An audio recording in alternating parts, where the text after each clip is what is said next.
Council, coming to you live from the Stillwater Community Center. We can get used to this, kind of change of pace at least.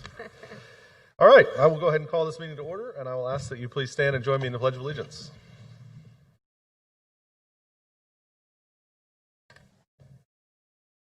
Pledge allegiance to the flag of the United States of America, to the republic for which it stands, God, indivisible. On average, 5,000 emergency calls each year. It's vital for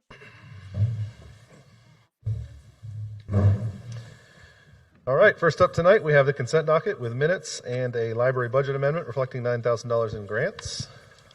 Councilors, questions, comments, or motions on the consent docket? Motion to approve the consent docket. Second. We have a motion and a second. Teresa, please call the roll. Mayor Joyce, Yes. Vice Mayor Darlington, Yes. Councilor Zanotti, Yes. Councilor Wedlake, Yes. Councilor Jaloski. Yes. With a vote of 5-0, the consent docket is approved.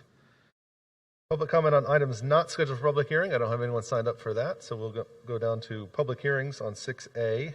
Receive public comment regarding proposed Boomer Lake Station Tax Increment Financing District. This is CC-20-189.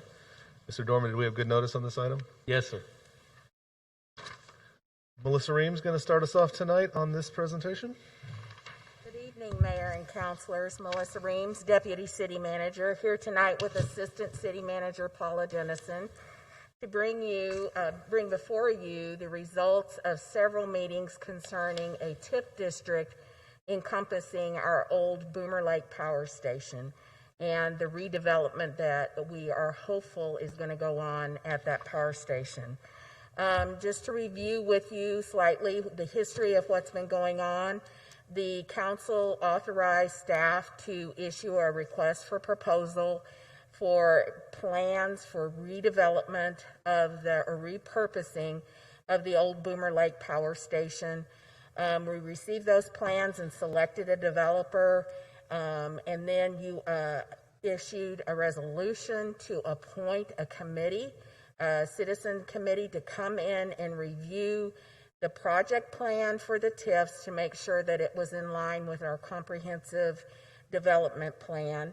That committee was chaired by Councilor Wedlake, and the group met with and was comprised of members of all the taxing jurisdictions here in Stillwater, plus 3 citizen members, and Dr. Wedlake led that group. They reviewed the project plan, reviewed the comprehensive plan, and their recommendation was to accept the project plan and move it forward to Planning Commission for their review and make sure that it, again, was within the zoning, or not the zoning, within the comprehensive plan, that it met those criteria. We met with Planning Commission before Thanksgiving, and they reviewed the plan as well, asked a lot of great questions, and again, gave their endorsement to bring that plan to you this evening. So you will see that on first read there is an ordinance number 3465, and that ordinance will be read twice to adopt the TIFs number 4 and 5 up in the area of the Boomer Lake Station. So we have a brief PowerPoint. That's kind of the background of what we're going through. We have a brief PowerPoint. Paula, are you going to drive and I'm going to talk? Okay.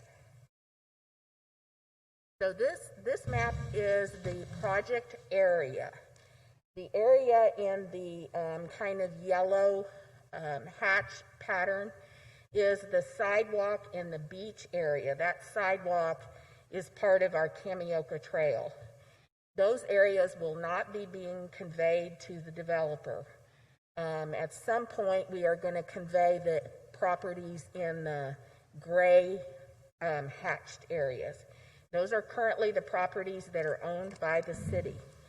The areas that are in the diamond shaped are currently privately held, and there are some businesses there that are under operation.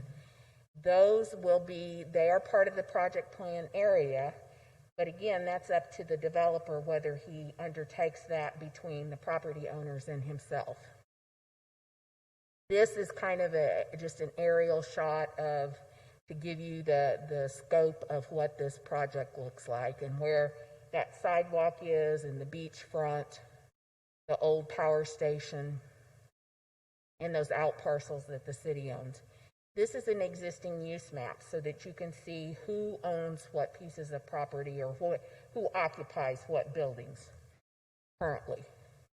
And then this is the developer's proposed implementation plan. So over time and in phases, he plans to develop that area out there. Don't have any public input that I'm aware of. Anyone signed up for public comment tonight? No? Okay.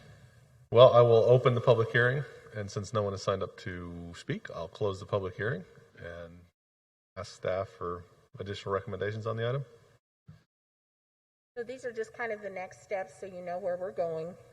We will bring this back to you for, if you do approve it and advance it for to second reading, we'll bring that back to you on the 14th. There is an emergency clause attached to the ordinance, and so it would be effective upon publication in the local paper, which we anticipate will probably be the 19th of December.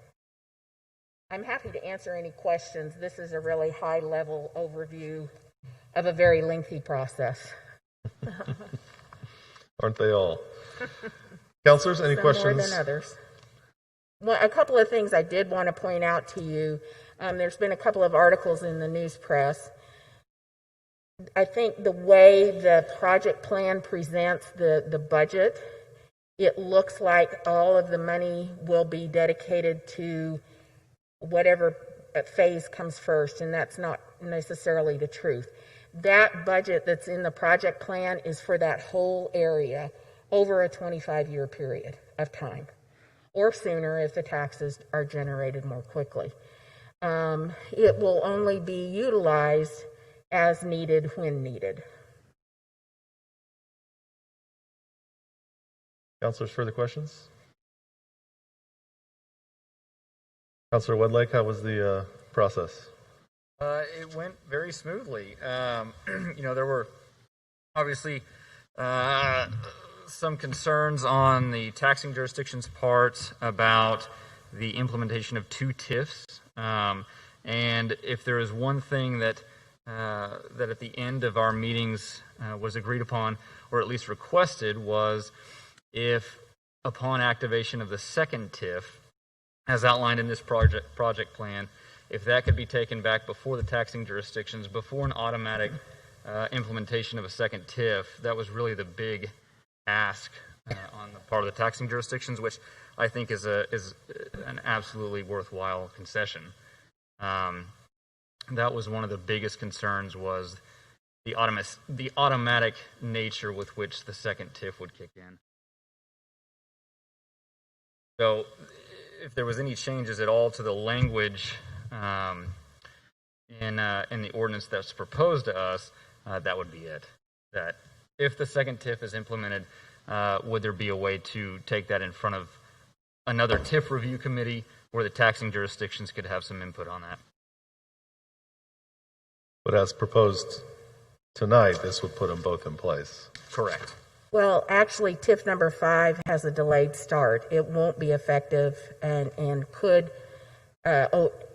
be in reserve for a period of 10 years. And it would not go into effect until needed and until this body took some action. Okay. Now, Dr. Wedlake is making an excellent point, and they did ask that they have the ability to come in and voice their concerns at that point. John, jump in here, but I think this would all have to come back before you and potentially be subject to a public hearing. Right. It would, at minimum, you would have to use a resolution to put the thing back in place, but and it may be such that you want to maybe make an adjustment to the project plan to the extent that you ask or require that this thing go back before the other taxing jurisdictions before the resolution is adopted. So there's a step in between. There could be a step. As it stands right now, the only step is you have to pass a resolution.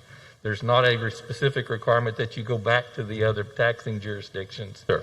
and ask for their input. Yeah. But it comes back before the city council. Yes, it can only go into effect by a formal resolution of the council. That makes sense. And I think that Mayor, that was the concern on part of the taxing jurisdictions, was that they weren't going to have input on implementation of this second TIF. as part Mayor, of I this think you project could also direct staff to establish a meeting with the TIF committee prior to bringing TIF 5 back for resolution. We could, or we're required to. Well, I think you could. Sure. Yeah.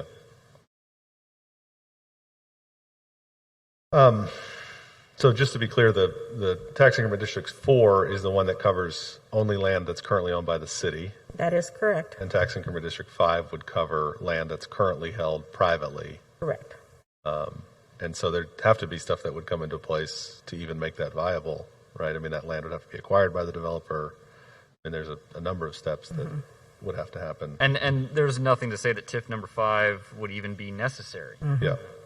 This is kind of theoretical at this point, but again, if TIF number 5 was passed, then the request on part of the taxing jurisdictions was that they have some voice into that process. So do we want to add that language to this at some level? That not only does it require a resolution, but it requires a meeting of the implementation committee? I think that's was their ask. However, wherever you have to put that in, I would think probably in the project plan, we could, or with the ordinance, we could do it either way. I'll consult with the CEDL folks and find out what they think is the best approach. But I mean, realize that this TIF will last 25 years, so you're kind of giving instructions to your successors that this is what we had in mind. right? And that's, I think, a good faith assurance to those other jurisdictions that you want to honor their request. Yeah, that makes sense. Yep. So assuming that we get that put in either the project plan or the ordinance at some point. Yes, sir. I'll figure out the best method to do that. I mean, we were only asking for first reading tonight. Sure. Yeah. Okay, so are there any other questions about these TIF districts? I'm really excited about this project. It's been a long time. We've been talking about what to do with Boomer Lake Station. And we picked this proposal based on its really incredible development potential and the amenities it would bring to our community, right on Camioca Trail, right on the lake. It's a really exciting plan. I know a few of us have had a chance to go actually stand up on the roof of that building and look out and see what it would look like. And if this kind of investment from our community helps make that a reality, it will absolutely be worth it.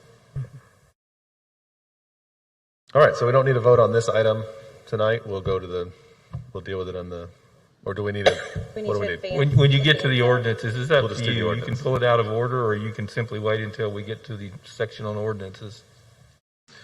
Well, why don't we just jump down to the ordinance? Since it's a long one, I'll read it. I'll go ahead and, at this point, move to item 8A on the agenda. Ordinance is on first read. This is ordinance 3465, an ordinance approving and adopting the Boomer Lake Station project plan pursuant to the Oklahoma Local Development Act, designating and adopting project area and increment district boundaries, establishing a date for the creation of increment district number 4, City of Stillwater, identifying and establishing increment district number 5, City of Stillwater, deferring its activation date, adopting certain findings, authorizing the City of Stillwater to carry out and administer the project plan, establishing a tax apportionment fund, declaring apportioned funds to be special funds of the City of Stillwater or the Stillwater Economic Development Authority, authorizing the use of increment revenues for the financing or payment of certain project costs, authorizing the Stillwater Economic Development Authority to carry out certain provisions of the project plan, ratifying and confirming the actions, recommendations, and findings of the Review Committee and the Stillwater Planning Commission, directing continuing apportionment, providing for severability, and declaring an emergency. Questions, comments, or motions on the ordinance? Motion to adopt ordinance 3465 to second reading. Second.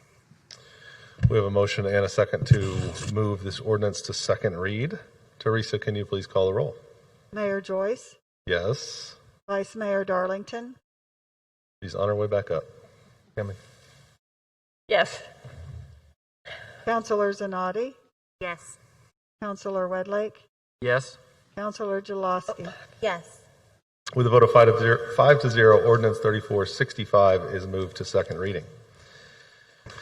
All right, let's go on back to item 7A on the agenda. Under general orders is overview of the stormwater drainage programs and stormwater fee analysis performed by Nishek and Associates.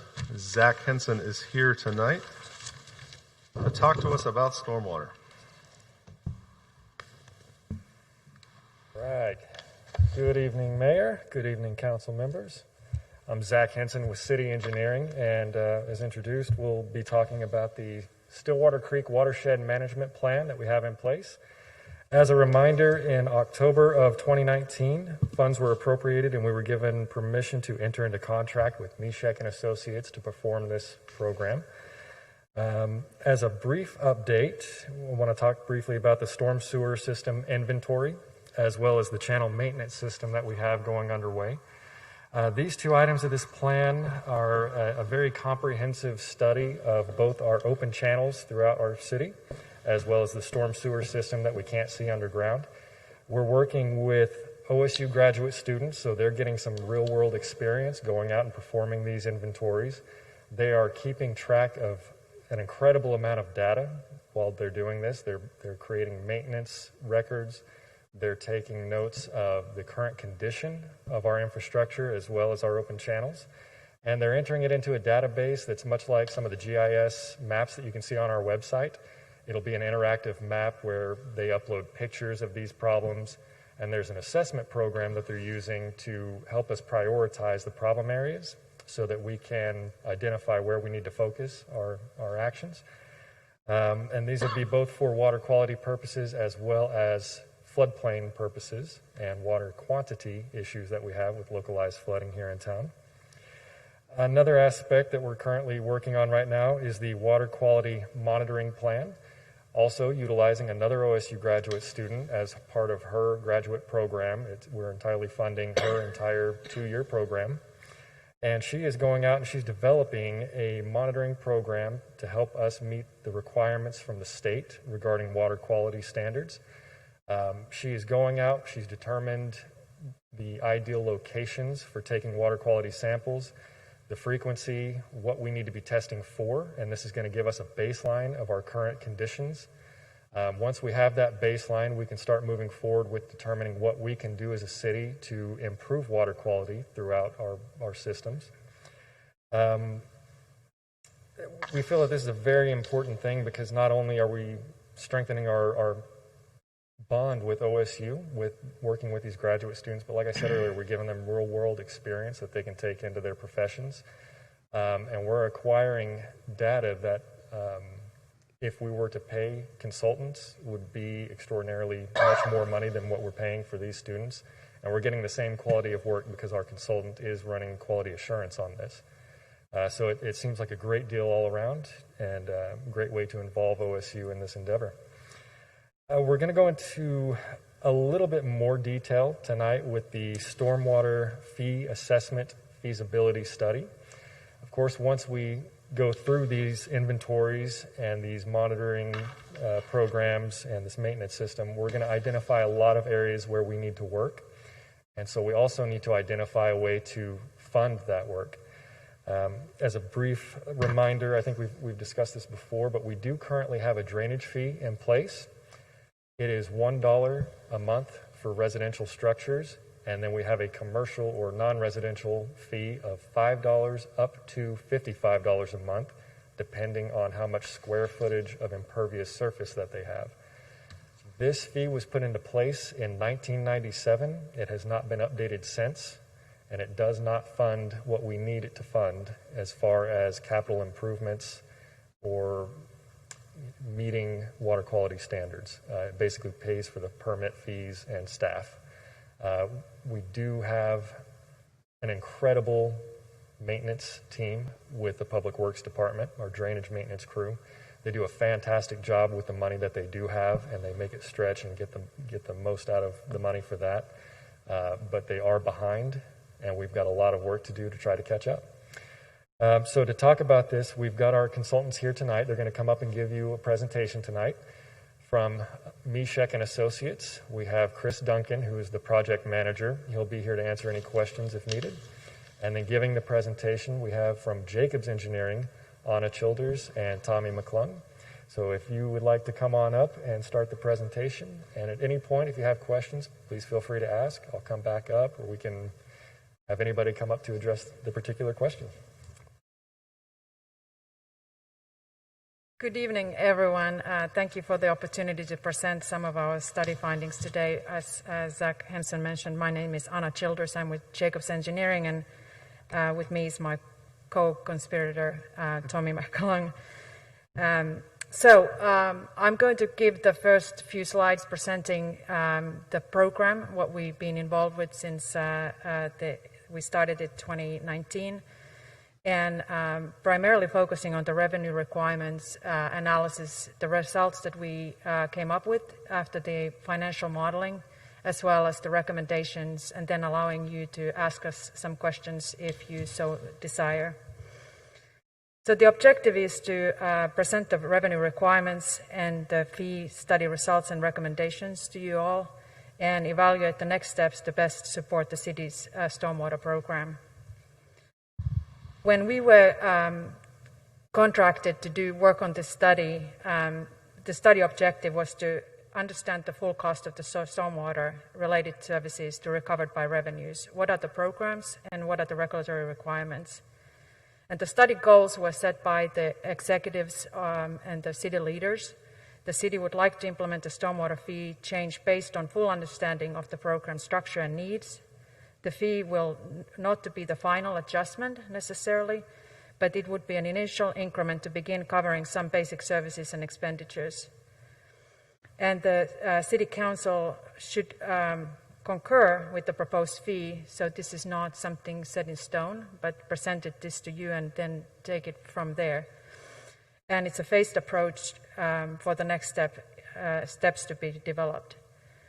And evaluate an increase of a fee for everyone without changing the current fee structure. As Mr. Henson mentioned, there's a $1 flat fee for residential structures and $5 for non-residential, up to $55 per month. And there's no tiers for the residential structure. And so with that, we have completed this analysis, and we have submitted the recommendations for the fee revision to the city. And that presentation we provided in August of this year, and now presenting those findings to you. And then we have determined the full cost of services to be recovered by revenues, and identified desired level of service and future growth as it is right now, and determined the statistical basis for the equivalent residential unit as it is with the city, currently 5,000 square feet per ARU. And we have also evaluated the role of Oklahoma State University in this structure. And with that, we started the evaluation by interviewing the city staff, the city executives. We analyzed GIS property data, what was available from the city. We assessed the current city ordinance as it relates to stormwater fees. We identified expenditures and revenues. We assessed the policies. We determined the statistical basis for the equivalent residential unit and factored in some of the known and expected growth. And we evaluated the financial data from the city. And we put that into a rate analysis model and evaluated the impacts, whether there's variance, positive or negative variance, and what are the required revenue requirements. And with that, we've developed recommended rates and next steps. What we did not do, and to be determined for the future phases, is to understand what is the future implementation strategy and mapping that forward, and Tommy will talk about that here shortly. What is to verify the billing mechanism, infrastructure inventory and condition assessment, and doing additional analysis of the inspections, citizen services, street sweeping and such.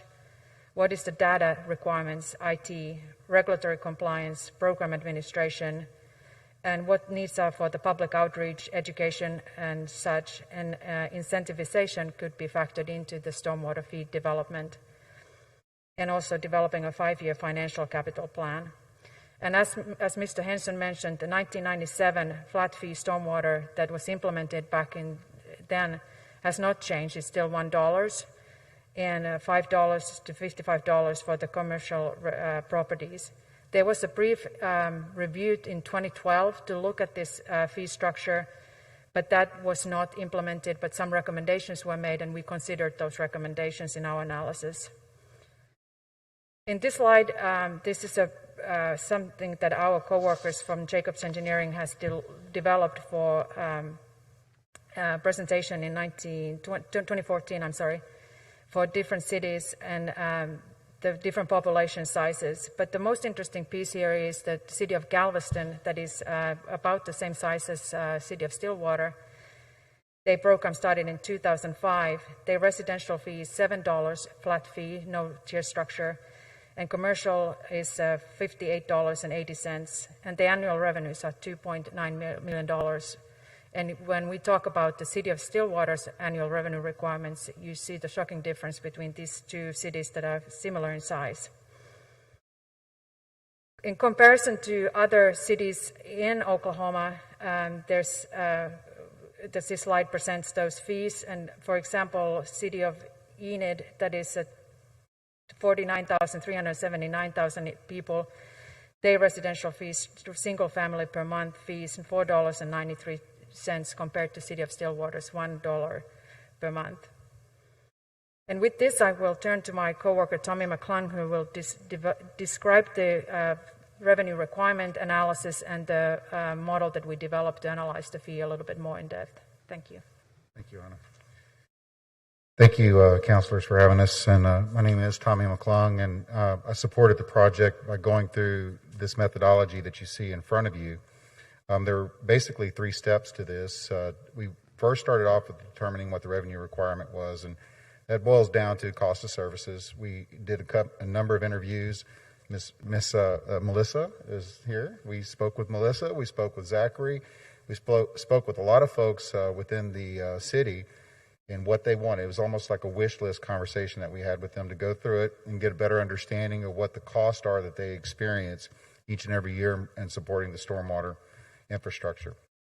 We then went into an analysis of the impervious area, and there was a geospatial analysis using some Esri tools, and the information that we had was a bit dated. I think Zach and I were talking, I think it was 2012 or so. So there's what you're going to see here in a moment is some growth from 2008 study to when this data came out. And now you can imagine, flash forward at least 5 years, give or take, you can see that there's going to be even more growth that you can take into account. So what you've got to keep in context that this is a snapshot in time based off of a data set that was given to us, and we worked with it. And then with that and using it, we developed a rate model, and working with Monty, we established 7 different scenarios we wanted to look at, and we'll talk through some of the semantics that came out from that particular analysis here in just a moment. And ultimately, it provided a very good look at what would happen based off of decision making from the city and where they wanted to go with the fee. So in looking at the revenue requirement, and hopefully y'all can see this because it's a little difficult for me, but what you see here on this graph to the left, the first 3 comparative boxes are the current revenue, or the revenue in 2017 and expenses in 2017 and each subsequent year to 2019. And you can see where they are in relationship to those other bar graphs. And what I'll talk through each one of those. The first one really represents taking the properties as is, current rates, $1 per month in the current tiered structure for the commercial or non-residential properties, and applying it to those properties. So basically, if everything was billed, this is what you would get right now without changing anything. The next bar represents the operational, or what we would say is the revenue requirement. This is the operational expenses that in interviews and financial study of the historical expenses, et cetera, and there are some assumptions we'll show in just a moment, that we came up with the figure 839,568 as a operational requirement. Now, what we also wanted to look at were two different aspects of capital being invested or capital being injected into the cost of service. One was debt service, and the number was worked with Ms. Reams in determining, let's use $500,000 annually as a debt service, or what I would refer to as a pay-as-you-go, which is whatever the capital requirement is, and we used as a placeholder $3.5 million. Let's just use those to help the model and get some fixed numbers so that we can see what the impact would be. So that's what those two bars represent, is what the debt service would look like in terms of the revenue requirement, and then what the full pay-as-you-go capital requirement would look like using $3.5 million as the figure. Yes, sir. Can you, and I know we talked about this previously, but can you give us a general overview of what the CapEx and OpEx expenditures include for the program? Like, what Sure. would that, what general?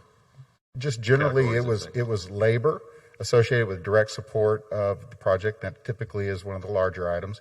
Capital would be, and one of the conversations that we had is there's some ad hoc programs. I think there were some discussions on, and I'm trying to reflect back in time here, but there are discussions on properties that buttress up against drainage areas where there's some discussions in the city about whose responsibility and not responsibility.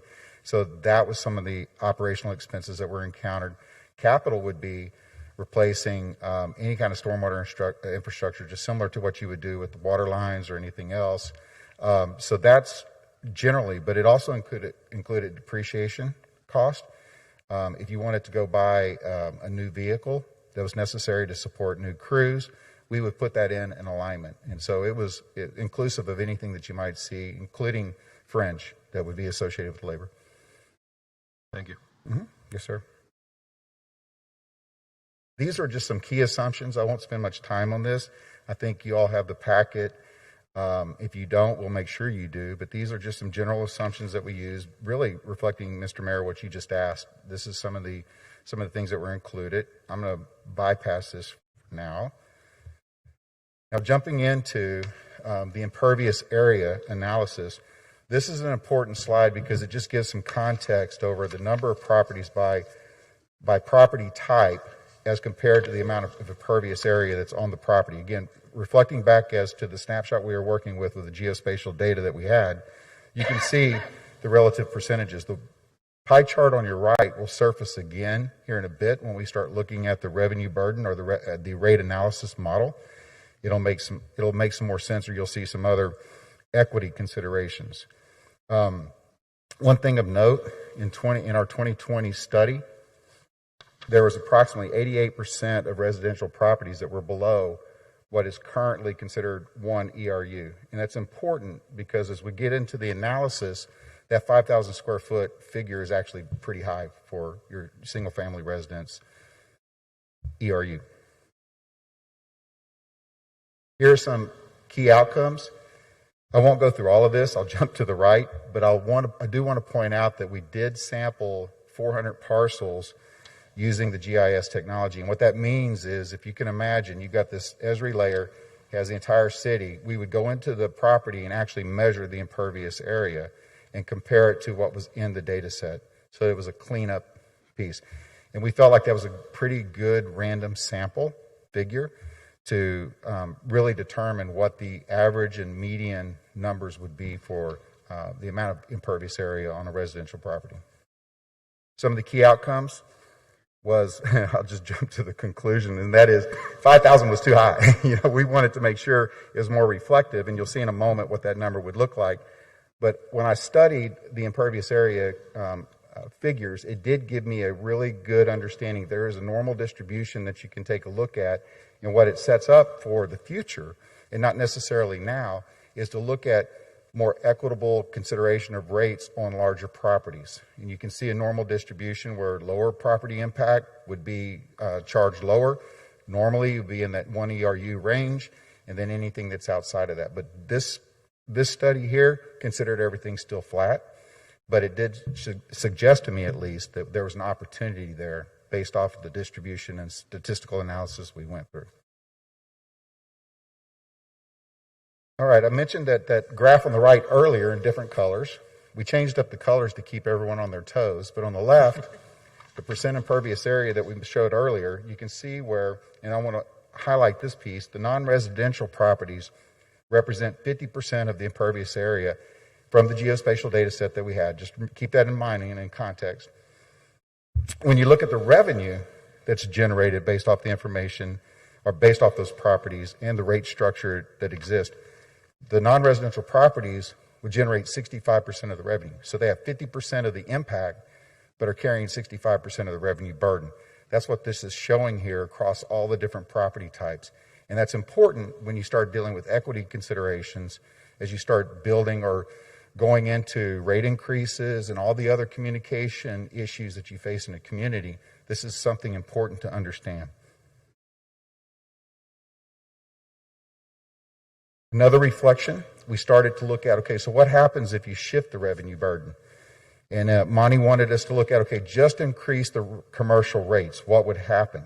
Well, if you do that, the burden, depending upon whether you cover it as a pay-as-you-go, CapEx, or a debt service, shifts even greater to commercial rates based off the current structure. This is no change. This is keeping everything consistent. Y'all excuse me, can I get a bottle of water?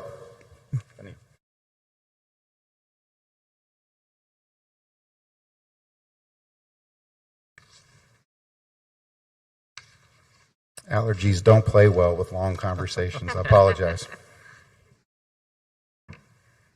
So anyway, what this reflects on the left-hand side is that if you increase only the commercial rates and you leave residential properties alone, then what you're going to find is that burden continues to shift even greater to the commercial properties, keeping in mind what we just talked about. Now, another one that we wanted to look at was, let's just take a look at whether the Oklahoma State properties are actually charged. And this raises a whole other set of questions, but what would happen to the revenue distribution? And as you can see, the distribution becomes, and you'll see in the table here in a second, the distribution, if OSU properties are charged, becomes much more in alignment to the amount of impervious area in those property types. This is the table I just spoke to. And what you see here is that the percent impervious area based off commercial or property types, commercial or non-residential is 50%, residential is 29%, OSU is 21%.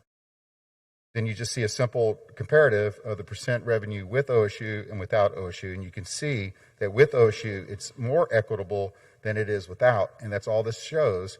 And so it's part of what you consider, and we'll dive in deeper into what the next steps are, because there are a lot of considerations to this as to who's exempt, et cetera, credits, adjustments, those type of things that you need to consider. So this is very busy, and I'm going to pause a moment because we got two of these graphs. One shows the rate impact when you set the ERU at 5,000 square feet, and then the next one will show what the rate impact is if you set it at 2,500 square feet. What you see left to right, and I'll just describe this structurally, is you see the property type, you see the number of parcels that are in the current impervious area database, you'll see the number of parcels in the third column that represent the number of those parcels into the 2008 study.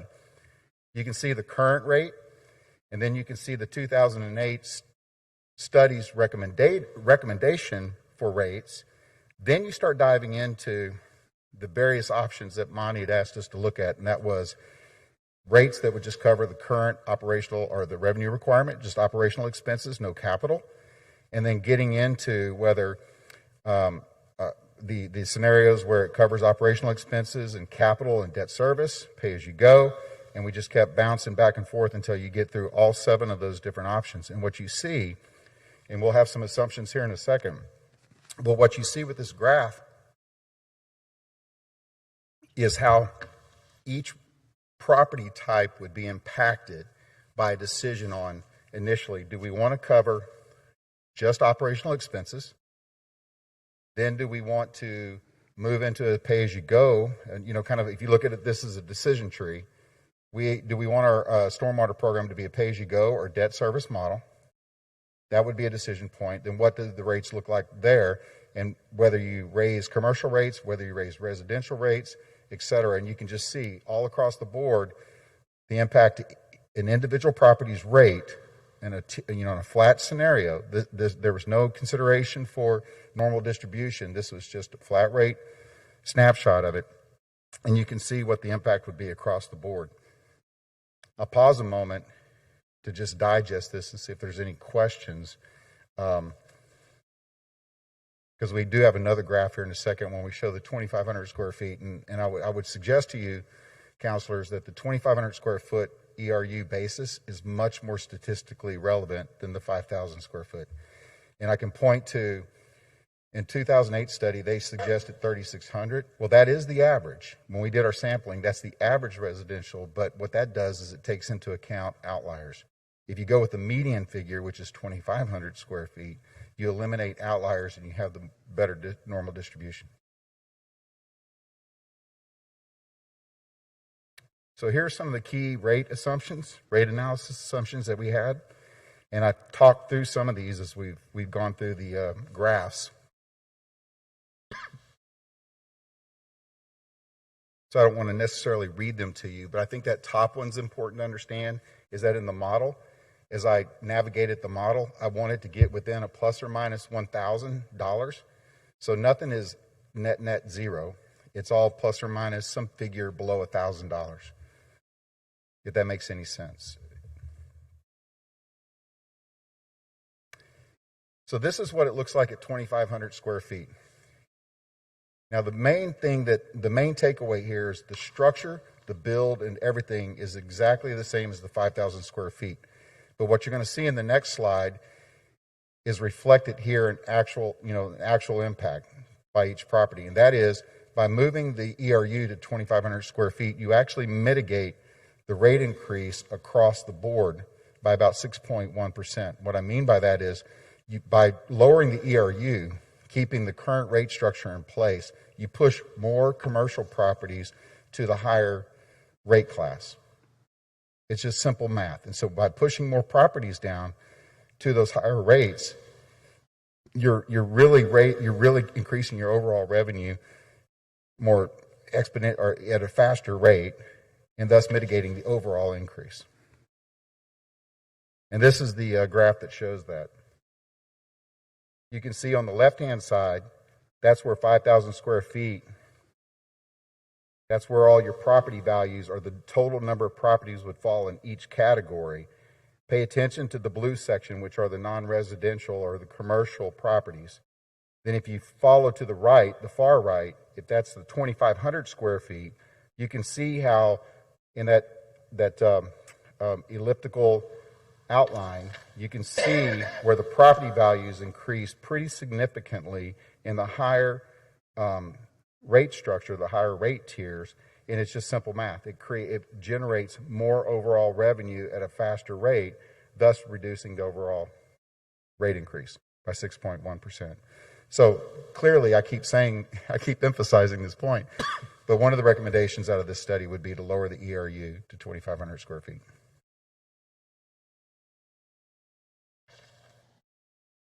So this slide here is just kind of a simple reflection of the amount of properties that increased from the 2008 study to the 2020 geospatial study that we did. It was pretty significant. And even in our initial conversation with Zach, I remember him making mention that if we took an updated impervious area database, that there might be a 30% increase even over what you see in that 21,859 figure. That would be one of the steps that we would want to take moving forward. So these are the recommendations of next steps. And this is broken down into really 3 time periods, and it's stated in duration simply because there's not a fixation on a point in time. We're saying, okay, the first set of actions would take about 6 months. The second set of actions would take about 12 months. The third set of actions would take between 12 to 24 months. Each of these would build upon each other. The first one being where we would set, and one of the easiest things to do is to lower that ERU to 2,500 square feet. That's a real easy thing to do. Impacts a very targeted number of people that you could have a communication plan that you go out and start working towards what this looks like, why it's happening, the statistical basis of it, and you can see that immediately, almost up front, your revenue is going to improve. The rate increases mitigated. There's a lot of positive messaging around it. Then if you move to the next piece, you're starting to look at a more sophisticated, if you will, don't know why that term came to mind, sophisticated rate model, where you start looking at a more normal distribution. Because there are some very large residential properties, and there are very small residential properties, and they have varying impacts to the conveyance system, so you'll want to make sure that you charge appropriately for equitability concerns. And then you can look at even more deeply your commercial rates and how they are applied and how that looks. Are these numbers that have been in place since 1997, I think I heard earlier, are they still reflective of a willingness to pay or the other financial or economic considerations that you might have? So each of these actions here build upon each other and lead to an evolution of the stormwater program or the financing of and funding of all the stormwater projects that the city of Stillwater might want to have in the future. And I think that is it. And we're open to any questions, as long as I don't choke on myself. Councilors, what questions do you have? I have just a really basic question. When you analyze impervious area, is that ground impervious like cement, or is it rooftops also? That's a great question, ma'am. And it's actually, I can tell you how we did it now, but that's one of the things that would need to be addressed, because there are a variety of different surfaces that, from an engineering perspective, would be considered impervious. And then do you give, depending upon your development initiatives and how you want to incentivize development, do you want to incentivize pervious pavement and other products that are on the market that actually mitigate, give you hard cover, but are actually water could pass through and help mitigate runoff? So the answer here was, it was basically cement. If it looked like it was hard cover, and roofs are typically considered impervious area, those would all considered in this study. But one of the things we would recommend is that would need to be defined in that first 6-month period. What policies are going to shift, who's going to be exempt, what credits, what is the city going to take care of and what they're not going to take care of, and really dive into what we refer to as extent of service. That really is what's your responsibility, and the level of service is what's your responsiveness. How well are you going to do things? Thank you. You're welcome. Going back to one of your first slides on the 2017, 2018, 2019 collections, and then what it would, the OPEX and CAPEX stuff, you indicate that we collected $308,000 in 2019 in revenues off of stormwater fees.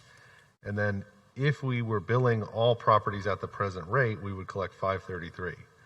Is that $230,000 difference just OSU properties that aren't being billed, or are there other, what else is out there that we're not billing?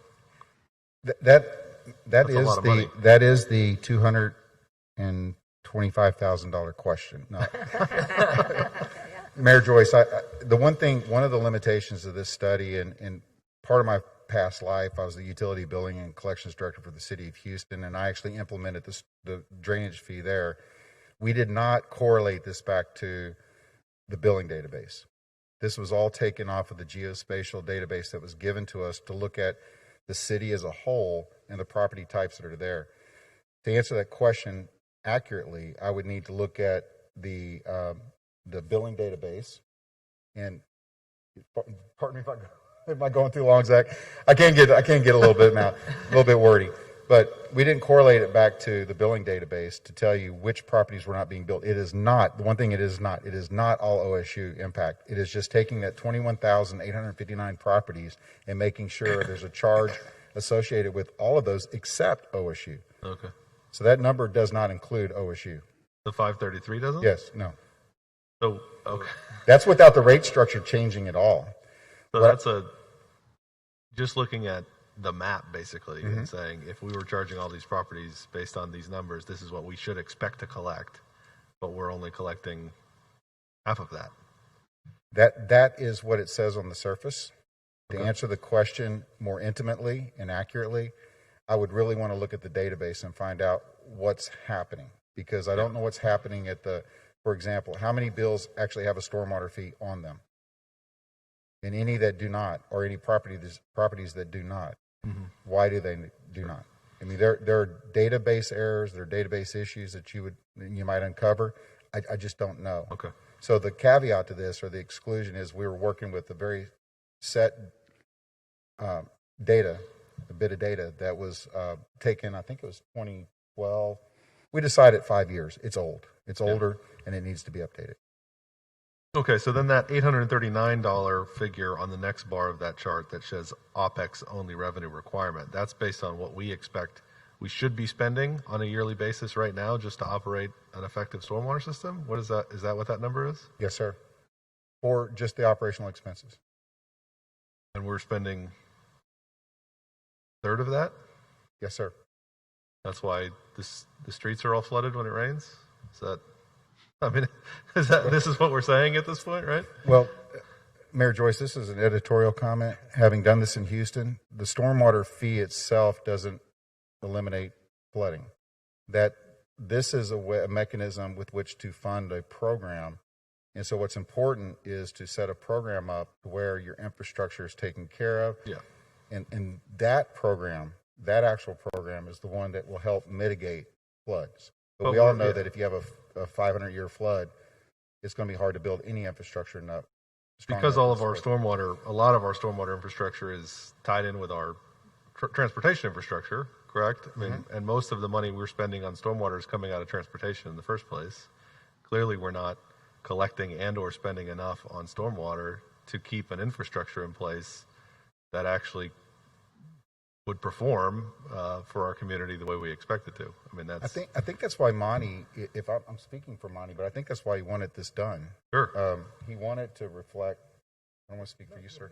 Monty, I mean, one of my first conversations with him was, and Zach, they said, we're not spending enough money on our stormwater and we want to correct it, but we're not sure how or what the basis is or what even the palette for the community is for it. And so our intent was to come in and show that there's a modeling that could, one, you could start generating more money. It would be a low impact to the community. You know, clearly there needs to be some community outreach. There needs to be a communication plan. There needs to be a lot of, logistics, for lack of a better phrase, that need to be put together in order for the city to do this properly. I mean, again, just kind of reflecting back on my career, I can't tell you how many super neighborhood councils I've spoken to and how many city council staff members I've spoken to about why we're doing this and how we're doing this. This is a financial shift to support an infrastructure, and you want to mitigate, instead of like the city of Austin just raised their tax rate by 10% to support their transit program. And Lars was even talking about that earlier, about just how inordinate that was. But that is significant in a one-off. That doesn't normally happen. So if you go into this in an incremental type mode, you can see where we could start generating enough revenue, relatively low impact to the community. And if you look at it comparative to other cities of like size, really reasonably, and then start looking at how do we do this and right size this so it's sustainable for the long term. Yeah. Well, one of the eye-opening things about this as I was going through this is that we're really behind that 8 ball right now. Our infrastructure has continued to age. We had a study in 2008 that said we should have had a 400% increase from where we're at right now in 2013. So I mean, I'm kind of glad that we're looking at this because it's one of those things that you kind of take for granted your stormwater infrastructure, but it looks like that there were recommendations made over a decade ago that that for whatever reasons were never implemented, and so it's certainly time to at the very least take a look at this. So we appreciate the data for sure. But yeah, that was one of the eye-opening things to me on this was in 2013 we should be 400% above where we're at right now with no changes in any other shape or form. Mayor, I want to go back to your comment on the operational expenses and make clear that increase we're talking about doesn't build any more storm sewers or channels. That's just to maintain the channels we have now and drainage channels through people's neighborhoods and that type of thing. So, I mean, I guess my question about that, Monty, and I get that. I mean, that's not making any capital improvements. That's just doing what I mean, I guess the question is, how are we even getting by with spending a third of what this study says we should be spending on operational expenses? Well, we have limited amount of funds. Public Works guys are very, very diligent about how they spend those, but sometimes it just doesn't get done. Yeah, I mean because and that's the reason we need the fee, is we know we're not providing the service we'd like to provide, but that's just simply money only goes so far, and we have other needs besides just stormwater. We've got parks we have to take care of, streets we have to keep patched, all those good things. And some of this money is coming out of other transportation projects we could be doing. Exactly. But we're having to spend it on stormwater maintenance that should be coming out of stormwater fees. Exactly. I mean, it is. I knew we weren't collecting or funding this stormwater program well. I did not realize we were doing this poorly at funding our stormwater program, especially given the fact that we have, historically, we live in Oklahoma. We get big, those kinds of events where it dumps a couple, 3-4 inches of rain on us every once in a while, and it causes a whole lot of problems. And we've seen that even in the last 18 months. And to not have a structure in place that adequately addresses that is not a good thing for the community, and it hasn't been for a long time, to Councilor Wedlake's point. I think this is a huge education piece, though, because, lights, I can understand. They come on and off, and I need them, and the water comes out of the tap. But stormwater is just kind of, it rains, and it's deep in the street. You just don't go down that street, and then it's gone. So it is really a piece of explaining how much it is interlaced with our transportation system and need to take care of. So a big education piece here. Zach, would you talk just a little bit? I'm trying to remember where, and I apologize, I feel like this might be a dumb question, but I'm going to ask it anyway. Where are we at in our larger planning effort? So I understand we've identified that we need to be spending more, and a lot of that data and information has kind of come from this part of the study, but are we doing a lot? Is the work that that we're collaborating with OSU, which is such a neat, I love that about our community that we can use that resource, but how are we getting our arms around like a bigger understanding of what a stormwater management plan looks like, what our program looks like? Where is this in that process? So we kind of briefly discussed, like you mentioned, how we're working with OSU students to deal with the open channel maintenance and the stormwater sewer inventory. That is an ongoing process. It's going to take us a while longer to get all of that data, and then once we have that, it's going to be in that prioritized system where we can really see where we need to focus our efforts, and that's where this funding comes into play. That's going to actually fund us to go in and make these repairs or upgrade infrastructure. And of course, just like Vice Mayor said, it's not something we typically think about. It's all underground. It's not something we see every day, and we only know we have a problem when it rains and it backs up and starts creating issues, and then we can track it down and try to find something. And we want to be proactive rather than reactive. We don't want to wait until something happens that causes a lot of damage for our citizens. We would like to figure it out beforehand, and this kind of gives us that ability to really dive into this and stay ahead of the problem. Would the work that's coming then help us refine these numbers and refine the program, refine Absolutely. the need? I mean, it seems a little bit, I mean, I understand we're in dire, we definitely need to look at the rate structure and make an adjustment now. Regardless, we know without diving any deeper that we need that adjustment, but I'm just trying to understand, you know, we're asking for an adjustment, but do we really understand what we need? Yeah, I guess is my question. Well, what we've always had in mind is that this is not going to be a single increase and then we call it good. This is going to be, as we mentioned before in this presentation, kind of an incremental strategy. So we implement this first section first. We start generating some of that income. We start keeping up with the maintenance that we need to have. And then once the overall Stillwater Creek Management Plan is complete, we'll have all of the documents available. We'll have that system in place. We can see what needs more work, where we need to focus, and we'll have a better understanding of how much we need to fund the entire program. And then we revisit it at that point and say, we increased it here. Where are we still having these shortfalls? How do we need to move forward?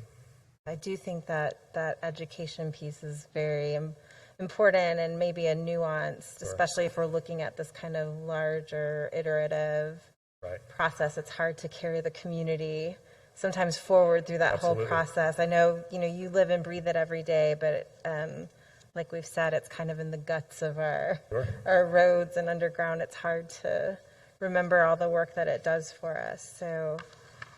And I'd just like to go back a couple questions ago. We talked about OSU and what they contribute and where this shortfall might be occurring and why we're not currently collecting that $500,000.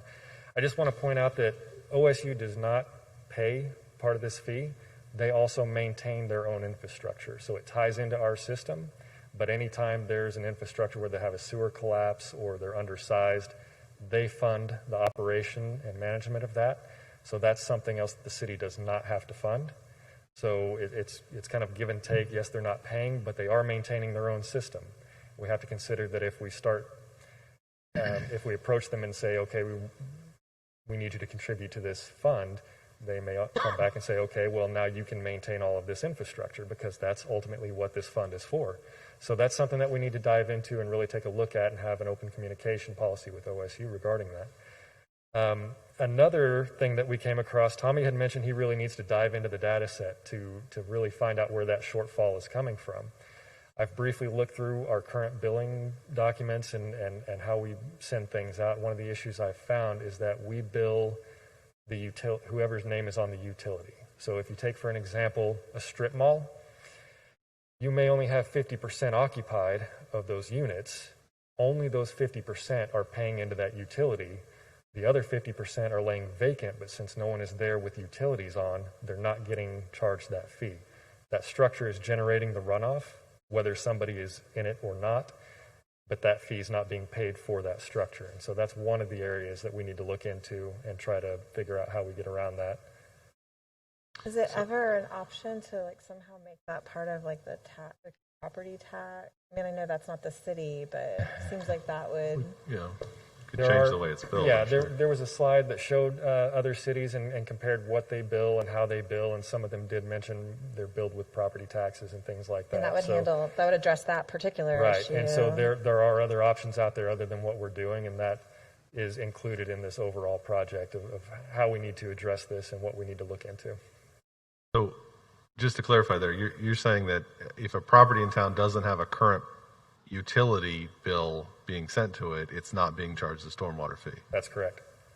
That makes sense as to why there's a chunk not being collected. So if it was vacant, yeah, it wouldn't either. I mean, just a vacant. Yeah, just a vacant building or something where if they turn the power off, basically, then we're not sending them a bill, and then we're not collecting stormwater fees, even though that vacant parking lot or whatever is still stormwater. Still That's right. That's a really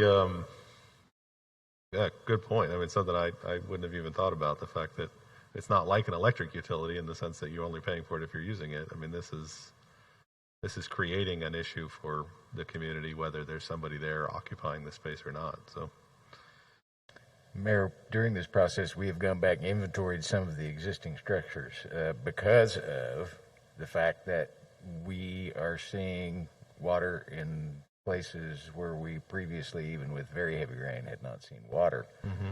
And we have found damage in some of those structures that needs to be repaired. It also affects and let me back up, in some of those areas, the stormwater system, and Zach or Monty can correct me if I'm wrong, but I believe what I was told, they were built to 25-year event standards. And last year, we had 6 25-year events and 1 200-year event. Mm-hmm. They're coming more frequently, and they aren't able to handle that kind of thing. And as Zach had mentioned, there's some places around town where it's actually on private property. We can't go in and do things. We don't have the money to go in and fix them. And secondly, we need to work out something with the property owner who also does not want to pay for some of the issues. So it affects some of our transportation issues because we know we've got to get pipes in the ground underneath it. But until we have a comprehensive study, we don't know where to take it, the water.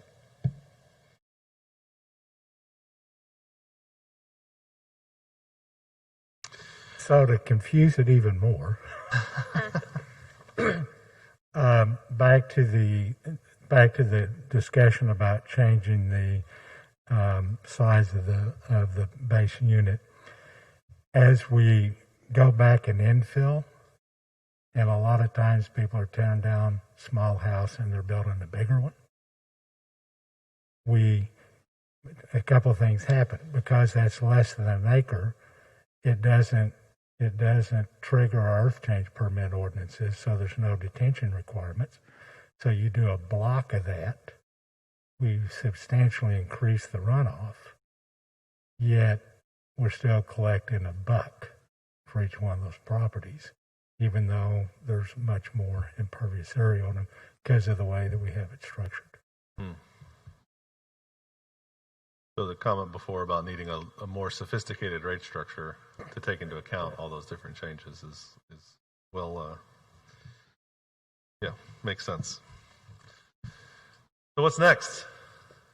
That's all we have. Unless there are any other questions. We try not to bombard you too much tonight. There's a lot of data to look through, and I'm always available if any questions come up or you want to go into greater detail. Just a quick question about that change, that decreasing the ERU from 5 to 2,500. Would that have an effect on residential properties at all? No, that is strictly for the non-residential, and so that ERU stands for equivalent residential unit. And like Tommy said, it should be more of an average rather than us just setting a 5,000 limit on that. And I don't know why it was set at 5,000. I don't have that data, but that was from 1997. So we want to take the average square footage of a residence and we make that 1 ERU. And then we look at a non-residential structure, so a shopping center may have 50,000 square feet. We put that into an equation. We divide 50,000 by 5,000, and we get 10 ERUs. And then we have a tiered structure of rates ranging from $5 to $55 a month. And wherever that 10 ERU falls on that structure, that's how much they get billed per month. Mm-hmm. So it's kind of a... So even if a residential property is actually 3 ERUs, based on it being a larger residential property, it's still being charged at a residential rate. That's right. We just have a $1 flat fee rate all the way across. And that's something that other communities look at as well. They also have a tiered structure for their residential, because you may have a 4,000 square foot house paying $1, and then you have a 500 square foot house paying $1.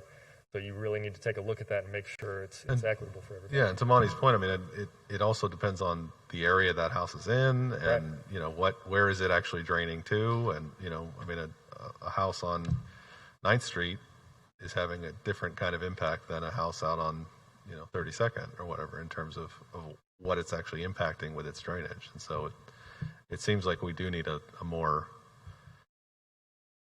detailed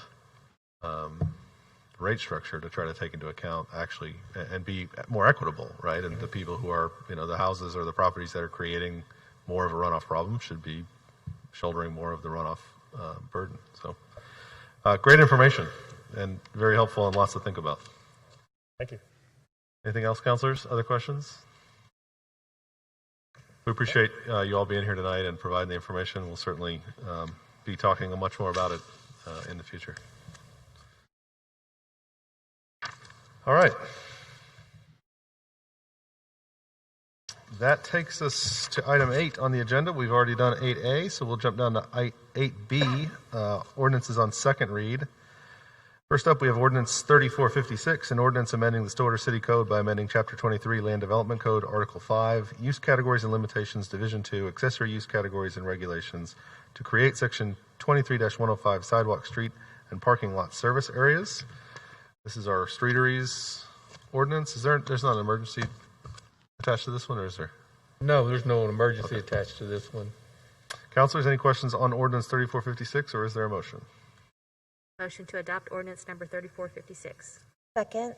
We have a motion and a second to adopt Ordinance 3456. Teresa, please call the roll. Mayor Joyce, Yes? Vice Mayor Darlington, Yes. Councilor Zanotti, Yes. Councilor Wedlake, Yes. Councilor Jaloski. Yes. With a vote of 5-0, Ordinance 3456 is now adopted. On second reading, Ordinance 3461, an ordinance amending the Stillwater City Code by amending Chapter 23, Land Development Code, Article 6, Land Use Classifications, Division 3, Residential Districts, to amend Section 23-137, RSS Small Lot Single Family Residential District. This is the creation of cemeteries, not funerals, cemeteries in our zoning code. Questions or a motion? Motion to adopt ordinance number 3461. Second. We have a motion and a second. Teresa, please call the roll. Mayor Joyce, Yes? Vice Mayor Darlington, Yes. Councilor Zanotti, Yes. Councilor Wedlake, Yes. Councilor Jaloski. Yes. With a vote of 5-0, Ordinance 3461 is now adopted. A rezoning ordinance, ordinance number 3462, an ordinance rezoning property addressed as 122 East Richmond Road from CG Commercial General District to RT2 Family Residential District. Councilors?